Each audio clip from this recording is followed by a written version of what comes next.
آه سان فرانسیسکوی سور حال من، آه پاریس بدنام شده، آه فرانکفورت نفرینی، میلان خسته، میلان تنها، کلن کلافه، بخند پاش بشاش و تهران که جا گذاشتمش.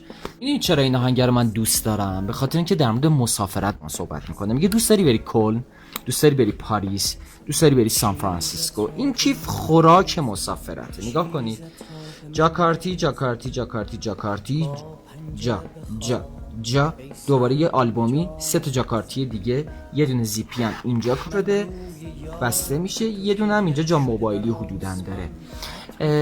به نظرم خیلی چیز مناسبیه برای مسافرت. البته همینطوری الکی هم دستشون نمیگیرن. 2 تا جا اینجا نیم حلقه که شما اگر از این بنده بتونی استفاده بکنی، میتونی یا بندازی گردنه یا میتونی بندازی رو دوشت. قابلیت هر دوشو داره. به نظر من این ویدیو رو برای دوستات که اهل مسافرتن بفرست، فکر میکنم خوششون میاد.